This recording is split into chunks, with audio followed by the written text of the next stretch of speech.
Ave María Purísima. Sin pecado concebida.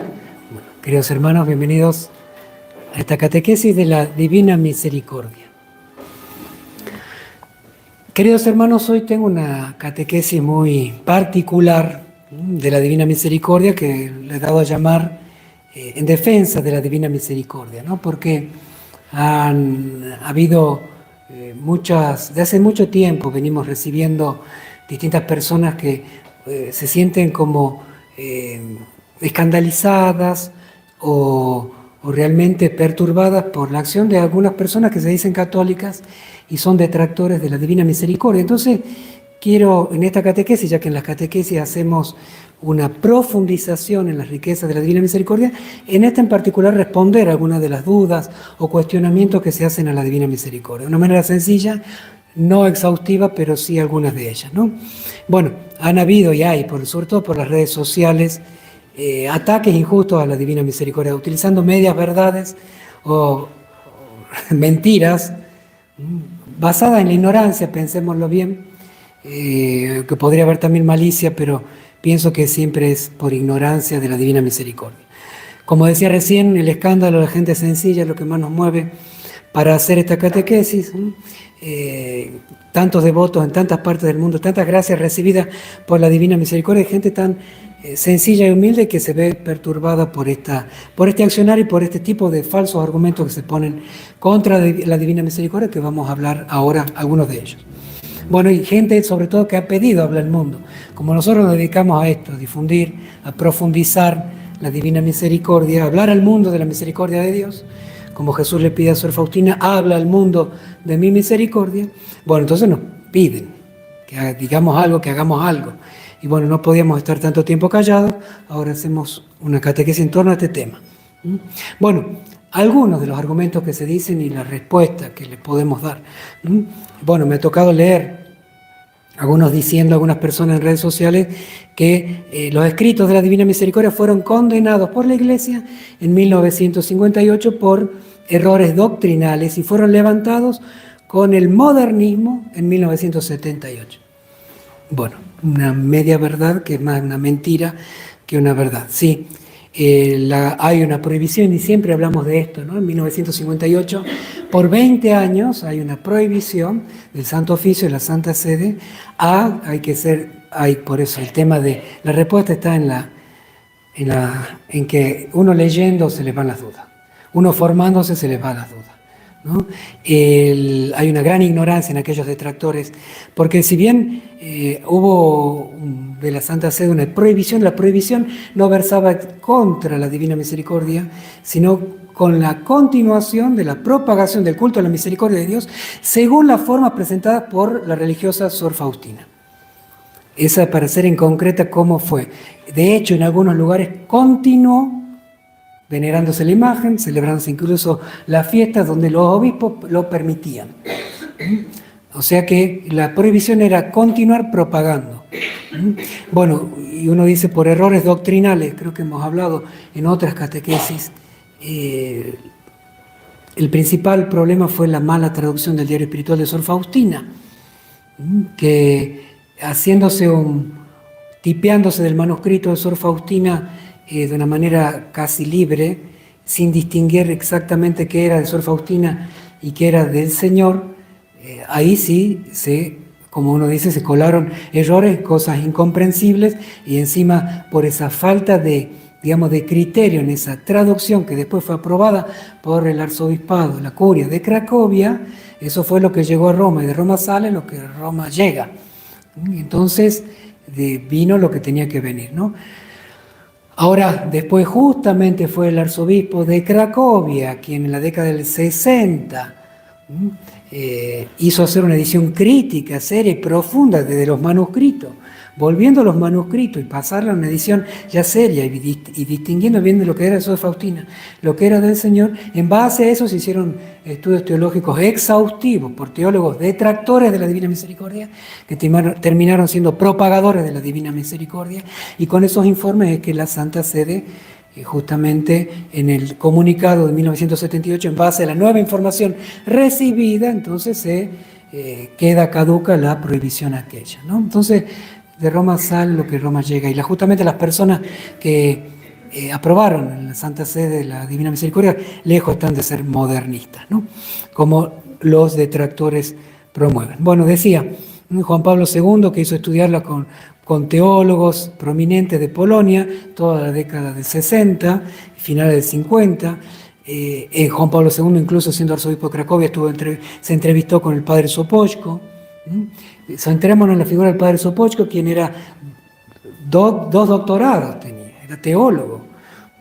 O sea que no podía estar cayendo en errores doctrinales un teólogo de la eminencia como él. Después, el cardenal Ratzinger, también todo este proceso del diario espiritual de Sor Faustina, el estudio de la vida de Sor Faustina y de sus escritos, justamente cuando él fue prefecto de la Congregación para la Doctrina de la Fe, que no vio ningún tipo de error, ¿no? Entonces, el cardenal Wyszynski, quien fuera el arzobispo de Varsovia, justamente en la época también de Juan Pablo II, como arzobispo de Cracovia, que es, Dios mediante será pronto beatificado, quien también propagó en Varsovia la Divina Misericordia, eminencias tanto teológicas como pastorales polacas que propagaron en la década del 40 y del 50 la Divina Misericordia, ¿no? Después está otra crítica que se le hace a la Divina Misericordia, que dice promesas y devociones sin raíz en la tradición de la Iglesia. Por ejemplo, la fiesta de la Divina Misericordia, ¿no? Y sin hablar de otras cosas, la imagen, la coronilla, cosas que también se critican en concreto. Bueno, la respuesta es, vuelvo a la misma, ignorancia, ¿no? Toda la Sagrada Escritura está llena de la grandeza del principal atributo de Dios, su misericordia. Una de las cosas que hace el padre Sopoćko, porque él empieza a creer a una hermanita de segundo grado de primaria que apenas sabía leer y escribir, cuando esta hermanita le decía que el principal atributo de Dios es la misericordia de Dios y que Dios quería el culto a ese atributo, es decir, empezó a leer San Agustín, empezó a leer Santo Tomás, empezó a leer los padres de la Iglesia y allí descubre algo que él como teólogo, por más que lo rezaba en el breviario, por más que lo sabía de los salmos, por más que en el Evangelio era patente, sin embargo siempre de alguna manera Dios utiliza instrumentos tan pequeños, tan débiles, para hablar de verdades que las tenemos al frente y no las queríamos descubrir, ¿no? Entonces, lejos de estar la Divina Misericordia fuera de la tradición, es simplemente un Dios que quiere ser honrado por aquello que siempre Él ha revelado. Cómo es Él mismo, su infinita misericordia, su principal atributo, ¿no? Y justamente la fiesta de la Divina Misericordia lo que hace es, en el marco de la octava de Pascua, que es un solo día en el cual se festeja el triunfo de Cristo sobre la muerte, en una sola ceremonia de 8 días, en el último día de esa ceremonia de 8 días, ensalzar la motivación principal por la cual se produce la Pascua, que es la infinita misericordia de Dios, el infinito amor de Dios uno y trino. Entonces, ya en el Antiguo Testamento hay fiesta, ahí comienzan las fiestas de 8 días. Las festividades de 7 días, el Señor pide que se extiendan un día más. Y comenzó a llamarse también como el Día del Gran Perdón, algo que también los primeros cristianos, la iglesia de los primeros siglos, lo vivía de alguna manera. Los 8 días, de hecho los bautisterios eran de 8 lados. El Evangelio está claro, al 8º día de la fiesta, incluso decía San Juan en el Evangelio. El número 8 ya tenía una significación teológica profundísima en la Divina Misericordia, y esto lo desconocía Sor Faustina. Realmente termina mostrando que hay una mano divina por atrás de los escritos de Sor Faustina. También el hecho de que la fiesta se celebraba, estamos hablando ya en la década del 50, principios del 60, en aquellas diócesis donde algunos obispos y sacerdotes lo permitían. Antes que llegue la prohibición, incluso después de la prohibición, algunos lo habrá seguido celebrando porque la prohibición no se los impedía, ¿no?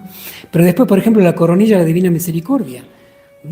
El cardenal Ratzinger, de hecho yo tengo el documento, lo he rastreado hasta encontrarlo, en el cual afirma que las oraciones de la coronilla de la Divina Misericordia ya estaban presentes en la liturgia de la Iglesia Católica, lejos de ser un invento que esté lejos de la tradición de la Iglesia, ¿no? La veneración de la imagen. Hoy también se ataca, hay gente que ataca la veneración de la imagen, de esta imagen de Jesús misericordioso, ¿no? Como una devoción no aprobada por la Iglesia, lo que ellos, ya vamos a ver quiénes son los detractores, por una Iglesia modernista, ¿no? Fuera de todo lugar esa crítica, porque la imagen de Jesús misericordioso, de hecho el padre Sopochko, que fue quien la hizo pintar a la primera versión, para poderla colocar en su parroquia, que era santuario, y él era rector, pidió permiso a su arzobispo. El arzobispo hizo que 2 comisiones teológicas, litúrgicas y espirituales analizaran la imagen, en la década del 40. Y dando la aprobación al arzobispado, entonces por eso el arzobispo permitió que esta imagen nueva pueda estar en el altar lateral de la iglesia de San Miguel, allí en Vilna, en la capital de Lituania. Hasta que, bueno, después vendrían los comunistas y todo el tema de la Segunda Guerra Mundial y la Guerra Fría, ¿no? Que, bueno, toda una historia, el tema de la imagen. Después, ¿acaso no tenemos la devoción al Sagrado Corazón de Jesús, donde el Señor habla de un atributo de Él, ¿no? de su dulzura, de su bondad, de su corazón compasivo? Algo que está reflejado en la Sagrada Escritura y pide una festividad litúrgica, ¿no puede pedir algo? ¿Acaso Jesús lo que hizo entonces con el Sagrado Corazón no puede hacerlo ahora? Siendo que aquello que revelan está claramente en la tradición de la Iglesia. ¿Cuánta ignorancia hay en aquellos que critican, ¿no? También quiero, por último, una de los argumentos de los detractores es decir que se presenta una misericordia sin justicia y necesidad de conversión. Bueno, por tercera vez, ignorancia. Y acá ya te diría, entre preguntas, no hay malicia, porque lo que les pediría es que lean el diario de Sor Faustina, al menos que lo lean. En numeral 1577, el Señor le dice a Santa Faustina: la conversión y la perseverancia son las gracias de mi misericordia. Y si uno ve la vida de Sor Faustina, lean la vida de Sor Faustina, es un constante combate contra sus propias debilidades, miseria y pecado. Ella sabe que el Señor le manda a ser santa y el Señor mismo la corrige, sea él o sea por su director espiritual. Y justamente la coronilla de la Divina Misericordia, como en los numerales en los cuales es revelada, el Señor le dice, esta oración es para satisfacer la justicia, lo que la humanidad no alcanza a hacer porque por sus pecados merece la ira divina. Así lo escribe Sor Faustina. Las consecuencias del pecado es la muerte eterna. Sin embargo, Dios nos da un auxilio que supone una conversión, que supone el acercamiento a Dios, el redescubrir la infinita misericordia de Dios. Es lo único que tiene la capacidad de hacer que nuestros corazones se muevan y reconozcan la bondad de Dios con el paso propio de la conversión del pecado. Esto está claro en el diario de Sor Faustina. Hay ignorancia voluntaria si no se quiere leer sobre ella. De hecho, también se critica el hecho de la fiesta, como si fuera una especie de kermés de la misericordia. Pero el Señor pide confesión y comunión. Y para confesarse hay que estar arrepentido, tener propósito de enmienda. No se saltea la confesión. Entonces también una ignorancia básica de lo que significa la fiesta. ¿Cómo pueden decir algo así cuando en las mismas palabras de la revelación de la fiesta pide confesión el Señor? Juan Pablo II en la encíclica, su segunda encíclica Rico en Misericordia, pone la clave de interpretación de la misericordia en la parábola del hijo pródigo. Y allí habla justamente de esa preciosa unidad que está entre la justicia y la misericordia. El hijo pródigo, que deseando la muerte del padre, se fue lejos de él, se hundió en los abismos de la miseria de su pecado, allí deseando comer la comida de los cerdos y nadie se la daba, allí en lo peor que podía estar un israelita de su época, deseando comer la comida de los cerdos, que era comida impura, el animal impuro. Allí lo que recuerda el hijo pródigo es la bondad del Padre.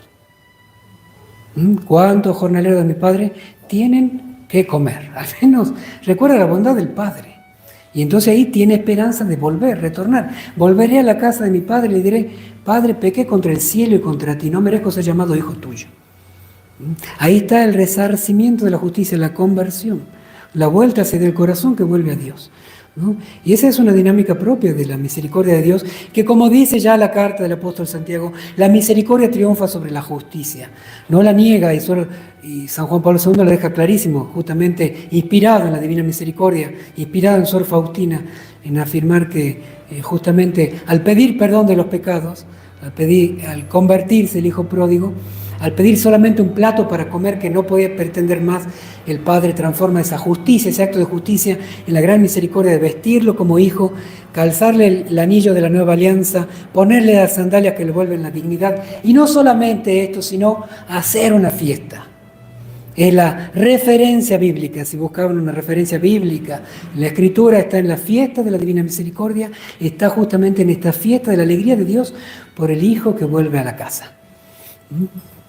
Entonces, allí, alégrense conmigo. El motivo de la fiesta de la Divina Misericordia, como la alegría del Padre del Hijo pródigo. Alégrense conmigo.